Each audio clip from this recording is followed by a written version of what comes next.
И така, миналия път свършихме с 10 и 11 стих от Римляни 2 глава и сега продължаваме оттам. Идеята ни, ако можем да свършим до края на главата, ще видим. Къде? Какво? 10-11. 2 глава, 10 и 11. Така както аз го бях разделил, нали, бях поставил 11 за следващия път. Да. Жоро мисля, че искаше да си прочетем 11 последния път, защото му се вържа с текста.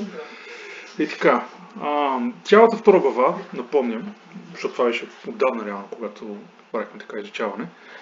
Цялата 2 глава, темата Павел говори срещу моралиста, срещу този човек, който си има за морално добър. Не този, който е, нали, ужасно зъл, нали, който беше описан в края на 1 глава, който върши всякакви идолопоклонства и други грехове. Но против онзи, който казва, аз не съм като тези. Все едно малко тип фарисея по времето на Исус. Само, че сега говорим, един фарисей, повярвал фарисей, говори на хора, които не са само фарисеи, защото тук в момента никой не се определя като фарисей, но вероятно сме имали такива периоди, когато сме се имали за морално добри, спрямо други.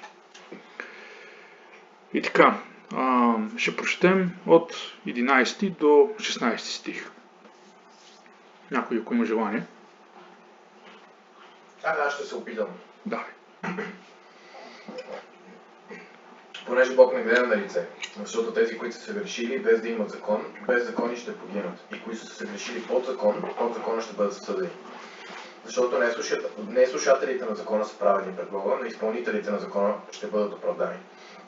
Понеже когато езичниците, които нямат закон, по природа вършат това, което се изисква от закона, той без да имат закон, те сами са закон за себе си. По това, че те показват действието на закона, написано в сърцата им, за което свидетелства и съвестта им, а помислите им или ги осъждат в спор помежду си, или ги оправдават в деня, когато Бог чрез Исус Христос ще съди тайните дела на човеците според моето благовестие. Така. В този 11 стих нещо важно, защото тук говорим все пак за идващия съд. Бог не гледа на лице, т.е. Бог не е пристрастен. Няма да покаже пристрастие към онези, които имат закон, или нарочно да сложи онези, които нямат закон. Защото по времето на Павел, както казахме, имало едно такова, как го кажа по-цивилизовано, дрязгане, в смисъл. Такива дрязги между юдеи и езичниците, които са повярвали. Защото юдеите се имат за такива морално добри.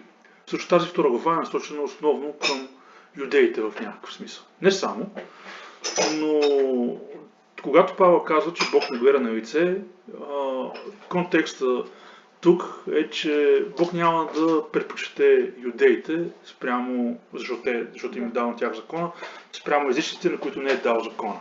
Но когато дойде време за съд, Бог няма да бъде по никакъв начин пристрастен към едните или към другите. И ще бъде абсолютно безкомпромисен и без пристрастие. И тук отново напомня да си погледнете Яков 2 глава, където се говори за пристрастия. Павел казва, че да, Бог е дал първенството на юдеите в много отношения. Но това не е пристрастие, защото се отнася до съденето в края. Езичниците, не е като да нямат достъп до Бога и до закона му, и затова всъщност Павел говори в този отказ. И до някъде, той го защитава и в 1 глава, когато казва, че всички човеци остават без оправдание или извинение, зависи от превода, защото могат ясно да видят, че има Бог от творението. Така че всеки загърбва Бога съзнателно, на практика. И това, което сега Павел казва тук, говори обаче за това притежаване на закона и дали е достатъчно притежаването на закона. Отговорът е ясен, че не, само да го притежаваш не е достатъчно, трябва да го изпълняваш. Така.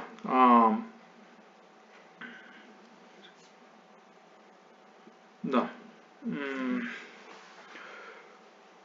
Ако юдей си каже, ние си имаме закон, въпрос на Павел, на който ще дойде малко по-нататък, е добре, ти като имаш този закон, спазваше го. Като учиш другите на този закон, ти самия правиш и това, което казваш, другите да не правят. Езичник пък може да си каже, ами аз нямам закона, по какво ще бъда съден, нали? И отговор на Павел е по съвестта. От този отказ виждаме ясно. И сега тая тема за съвестта е интересна, защото първо, как бихте ми описали съвестта?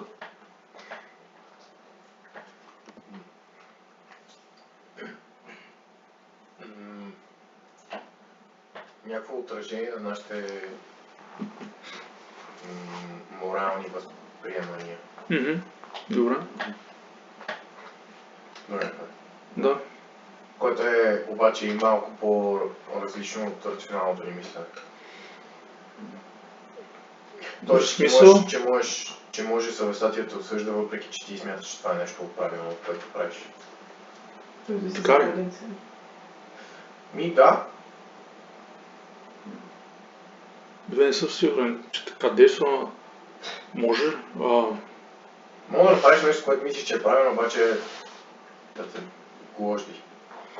Да се обвиняваш по някакъв начин за това нещо и какво... Защото ти казваш за разума, ама сякаш по-скоро ми говориш за чувства, а не толкова за мисли. Ти пита какво за нас съвестта? Да. Ти ми казва, някакво отражение на морални възприятия или нещо такова. Да. Добре. Да, то е свързано с това, което човек има като морални убеждения. Да. Обаче и малко... Смятам, че имаме и някакви заложени в нас убеждения, които не са убеждения, ами са като база. Не знам как да го кажа. Има неща, които са заложени в нас, които, въпреки че имаме някакви други морални възприемания на света, пак може да... Които не са ни заложени първоначално, да, са които ние сме си възприели. И може тези базисни неща да ни някакси да си може би правилно казваш, нали, че говоря и малко и за чувство, нали, но според мен са... Ми се казваш, има неща, които са ти заложени. Добре, от кого са ти заложени тези неща? От Бог. Окей. Не от човек. Не. Бог е заложил и съответно, ако Бог ти ги е заложил, те са, би трябвало да са добри. Нали, да. Така. Обаче ти казваш, че има допълнителни убеждения, които не са тия заложените от Бога, да. Ами са придобити от човек. В някакъв начин. Дали той сам... То пак може да е от взаимоотношение с Бог, нали, и задълбочаване на тия неща, които са ни заложени като база и така нататък, нали. Но са и неща, които са, може би, не задължително верни.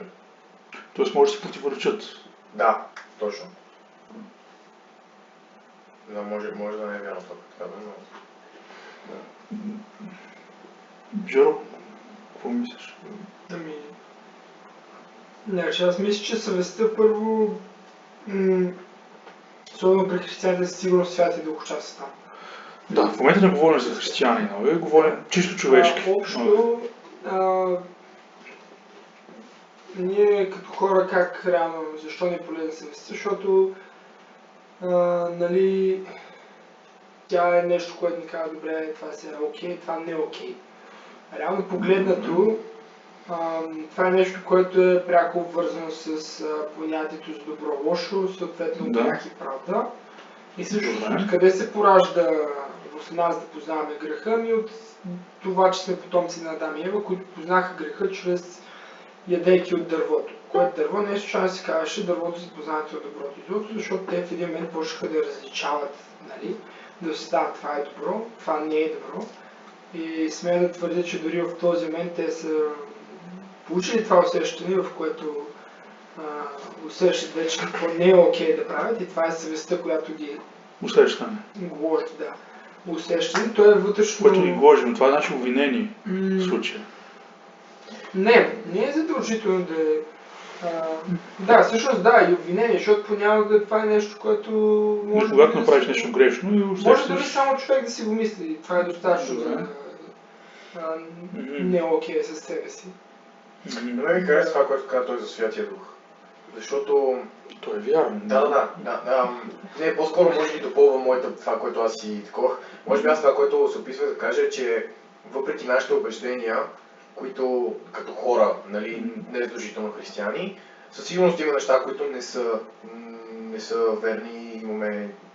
Не със сигурност, но има неща, които вярваме, които не задължително са верни. И ние като ги вярваме, това не значи, че съвестта ни ще ни... Тоест точно защото ние ги вярваме тия неща, може би няма да ни противоречи съвестта на тези неща.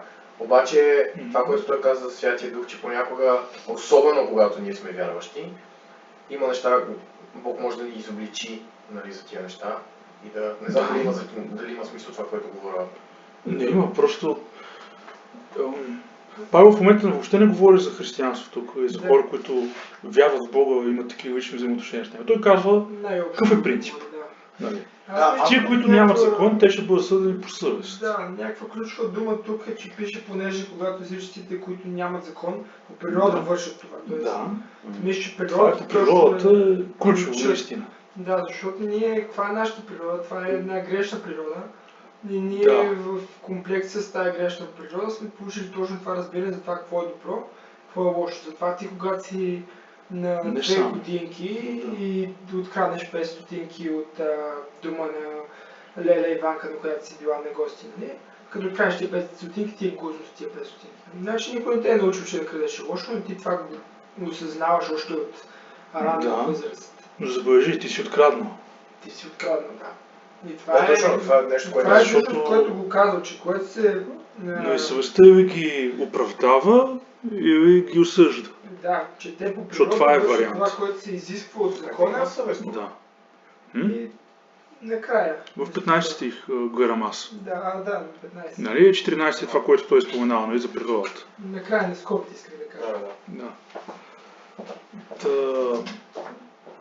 Виждаме всъщност, че идеалният вариант, който би трябвало да е, нали, човек по природа да може да върши това, което е добро, всъщност е недействителен.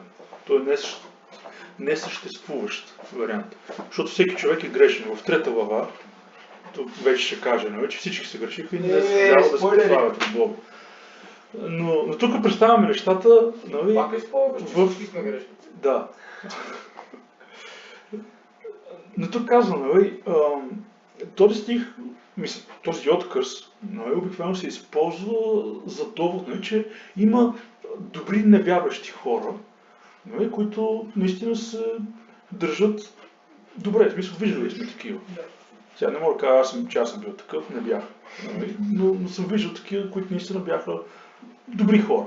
Като погледнеш, нали, знаеш, че са добри хора. Но дори те вършат някакъв грях. Кога съзнателно, кога не толкова.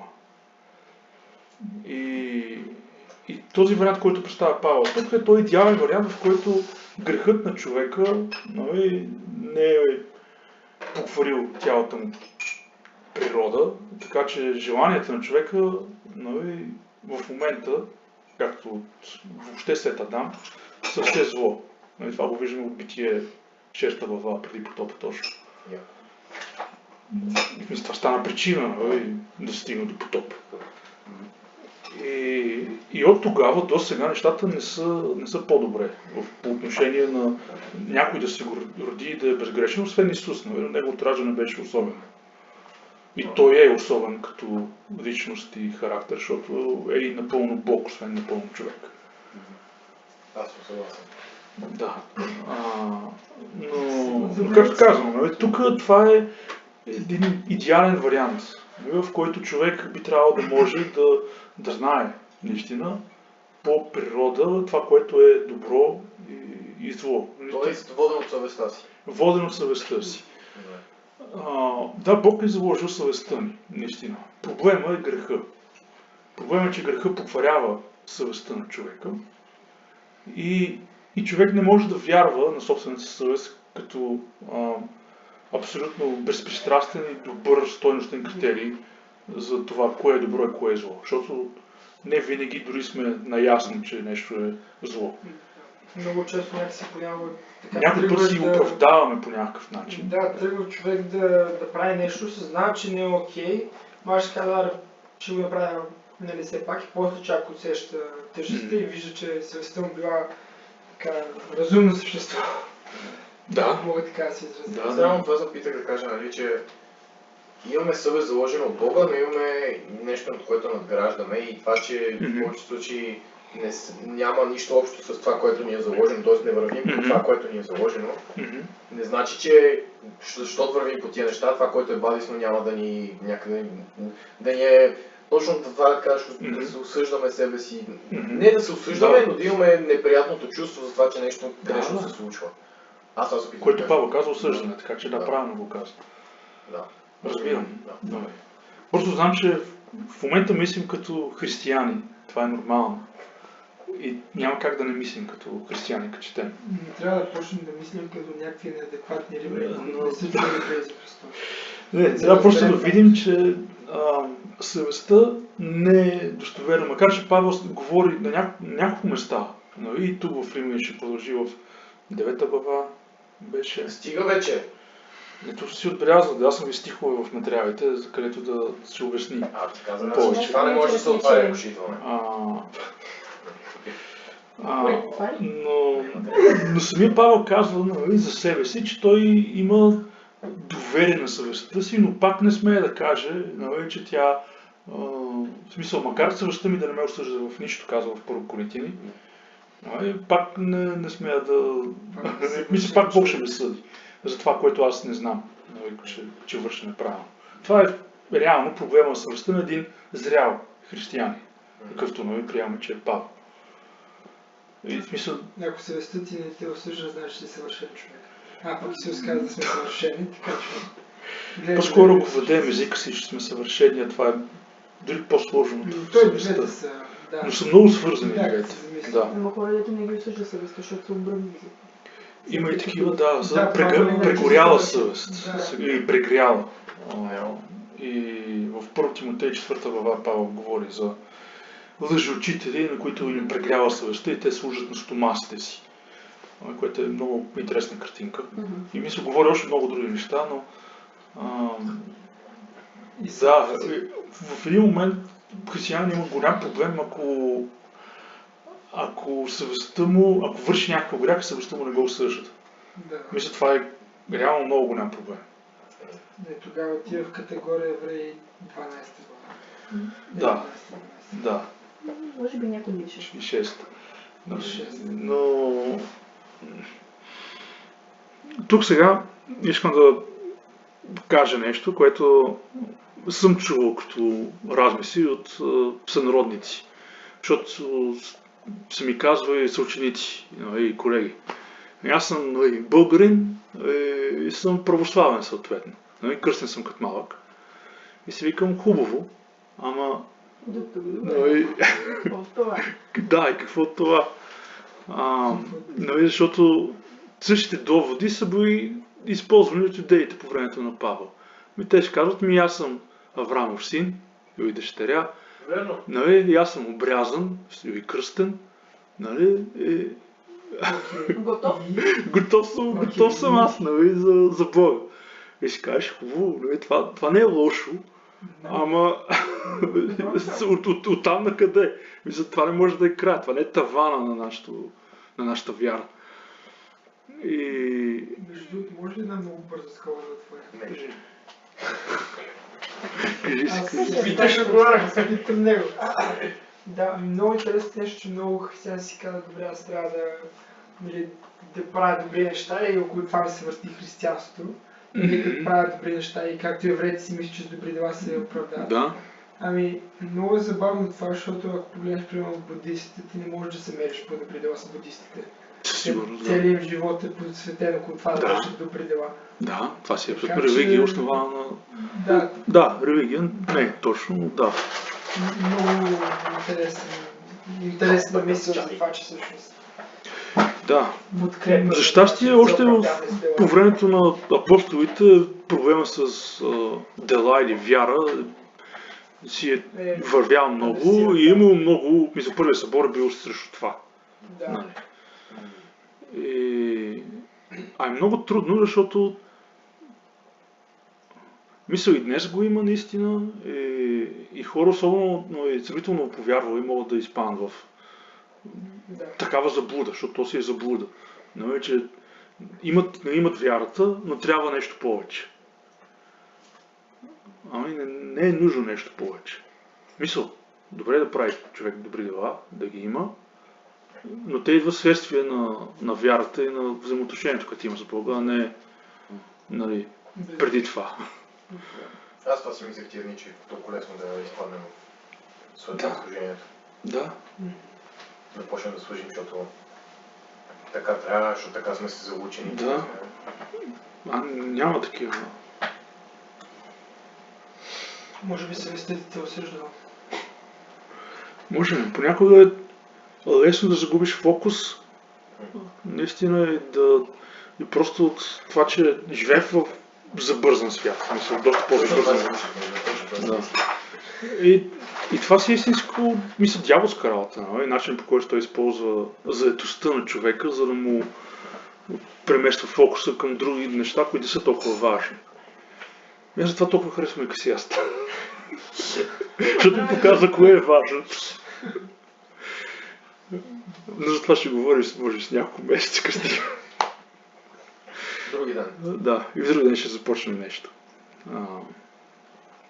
Така. Да, слушай, да. Тази неделя ли? Тази неделя е втория път. Аз се спуснах 3 недели в моята църква, нямам право да повече братовски. В принцип се води, че служа там. Така ли? Да.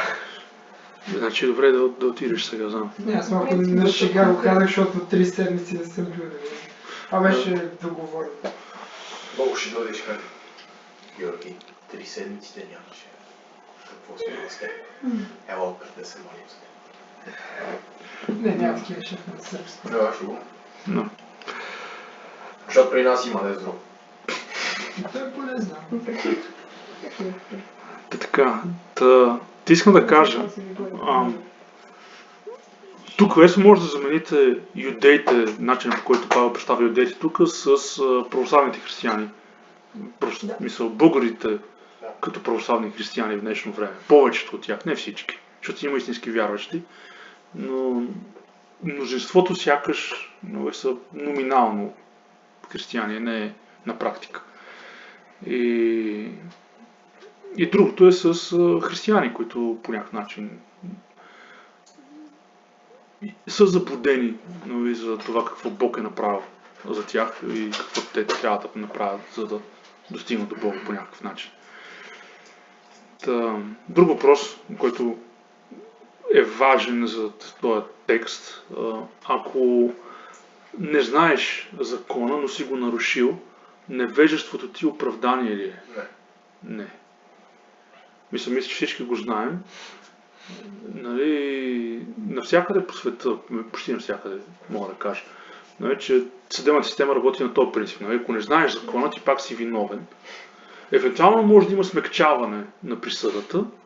Да, защото не умишлено. Да, но зависи. Нали. И виждаме, че в случая Павел ни показва същото. Не знаеш, че организъм не може да се убива, така съм чувал. Може ли? И някой случайно бутнеш саксията от балкона и тя падне и удари някого. Пак се го убил. Да. Как така затвор в Америка ми обещаха награда? Да. Не сбърках човека. Да виждаме от този текст, че Бог е дал на всеки в сърцето му да разбира закона, дори да няма закона. Когато говорим за закон, тук имаме пред Моисеевия закон, с който юдеите се гордеят. Действието на закона се вижда чрез съвестта на човека. На практика. И проблема е в съвестта на човека. Не в закона, който човек може да го има или да го няма, но да знае, защото е потомък на Адам и Ева, както ме обясни Жоро вече. За съвестта, накратко, 3 неща. Тя е дадена от Бога способност да се самооценяваме. Както ти кажа, да, тя е дадена от Бога. Второ, съвестта служи като свидетелство за нещо. Значи, тук в този текст съвестта е свидетел за Божието присъствие в сърцата на езичниците, макар те да нямат Моисеевия закон. В Римляни 9 глава Павел казва, че съвестта му е свидетел пред Святия Дух. Да, спойлери. Това е относно желанието му самия той да бъде отвършен от Христос, но другите евреи да бъдат част от църквата. Но той си казва по-добре така бих предпочел, защото ми е толкова жал за тях. Добре, чакай сега, аз имам въпрос. Ти четеш 9 глава 2 стих, където пише, че съвестта му е свидетел пред Святия Дух, т.е. че праведността му или какво? Аз мисля, че свидетел за праведността му. Да, или не знам за какво. Не, това е... Точно това си как говорихме, че съвестта не може да ти е... Съвестта не може да ти е... Това казвам, Павел гледа на своята съвест като на сравнително здрава съвест. И той казва, нали, с тези желания, които има в себе си, Святия Дух ми е свидетел и аз свидетелствам пред Святия Дух, че това бих искал да стане. Но и аз да съм наточен от Христос, те да са при Него. Когато говорим тук за съвестта свидетел на нещо, си го представете като в съда. Да, аз си го представям, просто ми е странно, защото точно до сега казва съвестта ви, дори да си казва, че сте добри, не може да ви е свидетел за такова нещо и той казва... Все още не го кажа, ще го кажа. Защото моята съвест... Да, защото има разлика между съвестта на невярващ и съвестта на вярващ. Не, мисля, човек, който познава Бога, нали, Святия Дух, нали, както и ти каза, нали, действието му е очевидно при такива хора. Ако не е очевидно, значи може да се замислим доколко са вярващи. Или докъде дали са останали просто като бебета вярващи. Както автор на Евреи обвинява своите читатели. Само пак, понеже споменахте нещо, аз може би не проследих мисълта за това, че съвестта не може да е свидетел все едно за доброто. Как го формулирате? Да, че съвестта служи за свидетелство за дадено нещо. Зависимост от контекста. В 9 глава съвестта на Павел е свидетел пред Святия Дух. Нали, още в втора глава, то пак говорим за това, че съвестта е свидетел. Да. Това са три неща, които важат за всеки. Проследих две неща, проследих 2 от 3. Да се казва третото, просто не сме стигнали до третото. Добре. Първото е, че съвестта е дадена от Бога способност да се самооценяваме. Да преценяваме кое е добро, кое е зло. Така. Второто е, че съвестта служи за свидетелство за нещо. Това обсъждахме. Третото е, че съвестта е подвластна на ценностната система на човека и на неговите убеждения. Тоест, искам да покажа тук иерархията. Тази способност, която Бог ни е дал, е подвластна на убежденията, които човека държи, които са обикновено формирани от греха. И по това всъщност трето нещо е причината да имаме проблеми с съвестта като критерий. Не защото това, което Бог ни е дал, не е съвършено и добро само по себе си, но защото то е подвластно на това, което имаме като убеждение вътре в себе си. И съответно, една слаба ценностна система води до слаба съвест, защото съответно до грешни. Здравата ценностна система води до здрава съвест. Това и в Римляни ще се говори за това, но повече в Коринтияни, сякаш Павел го развива, в 1 Коринтияни 14 глава, например. 14 беше. Не, извинете, 10 глава, в Римляни 14. В 1 Коринтияни 10 глава се говори за яденето на идоложертвено месо. Това е било голям проблем по времето на Павел, защото месото, което се продава на пазара, е 99% от случаите, ако не всички, от някоя жертва на някой идол. Мисъл, това е било практиката. За всеки това е било нещо нормално. Те не са ги изгаряли. Не всяко месо се изгаря. Защото нали отивам да принеса жертва на ясъчи, че си изгаря. Значи дори в Стария Завет си има 2 жертви. Аз ще го спомня това и в неделя, ще става въпрос за това. Има жертва за изгаряне, където се изгаря всичко. Да, това е жертва само за Бога. И това е жертва за грях. Жертва за изгаряне. Да.